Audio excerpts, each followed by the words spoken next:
Assalamualaikum warahmatullahi wabarakatuh. Perkenalkan, nama saya Nida Salsabila dari Prodi Manajemen Universitas Aisyah Yogyakarta dengan NIM 2010601058. Akan menjelaskan materi perkuliahan Islam dan Iptek mengenai Islam dan Sains di abad pertengahan. Sepeninggalan Nabi, umat Islam berhasil memimpin peradaban dunia selama lebih dari 12 abad. Di antaranya dinasti Umayyah, dinasti Abbasiyah, dan dinasti Turki Utsmani. Selama paruh pertama atau yang dikenal sebagai abad pertengahan, umat Islam telah memberikan sumbangan sangat besar bagi perkembangan sains dan teknologi dalam sejarah peradaban dunia. Ada 8 faktor pendorong kemajuan sains dan teknologi di dunia Islam pada abad pertengahan. Yang pertama, dorongan agama. Para nabi secara jelas menegaskan bahwa ilmu pengetahuan dan teknologi merupakan domain keduniaan yang dibolehkan oleh agama. Menurut hadis riwayat Muslim yang artinya, kalian lebih tahu mengenai urusan duniawimu. Konteks hadis Nabi di atas bermula dari inovasi bioteknologi para petani kurma di Madinah dengan cara persilangan. Ketika Nabi dimintai nasihat tentang hal itu, maka Nabi menyampaikan hadis tersebut. Yang kedua, dukungan penguasa. Sains dan teknologi merupakan keputusan politik. Hampir semua dinasti Islam abad pertengahan mendukung dan memfasilitasi pengembangan sains dan teknologi. Para khalifah dan raja Islam menjadi patron besar dalam ilmu pengetahuan. Mereka memerintahkan transformasi ilmu pengetahuan dan banyak bangsa agar bisa dikembangkan di dunia Islam, seperti penerjemahan, perpustakaan, pendidikan, dan ilmuwan. Yang ketiga, penerjemahan. Sikap terbuka para pemimpin muslim terhadap kebudayaan lain menyebabkan akses terhadap karya-karya intelektual dari berbagai bangsa terbuka lebar untuk diterjemahkan dan disebarluaskan di dunia Islam.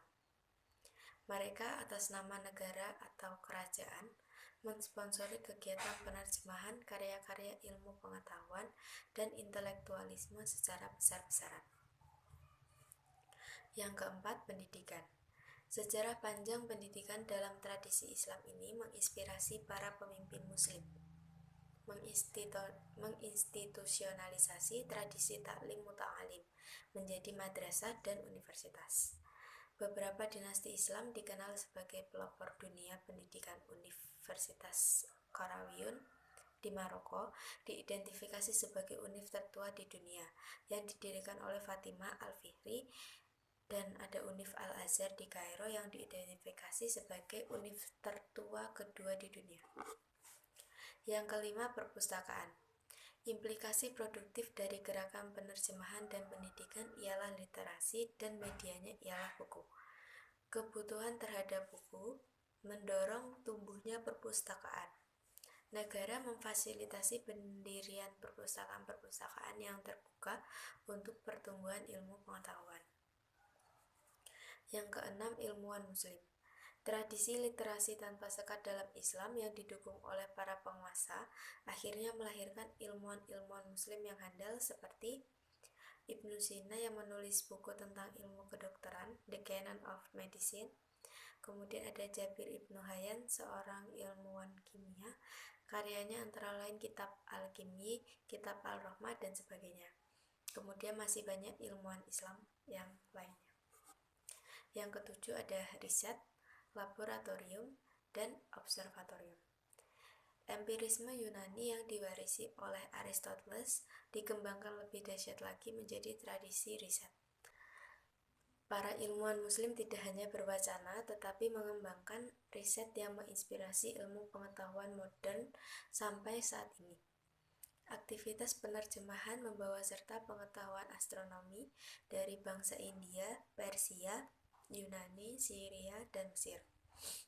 Para ilmuwan muslim menyempurnakannya dengan pendekatan yang lebih matematis, sehingga menghasilkan perhitungan yang akurat, terutama memanfaatkan astronomi untuk menentukan waktu ibadah.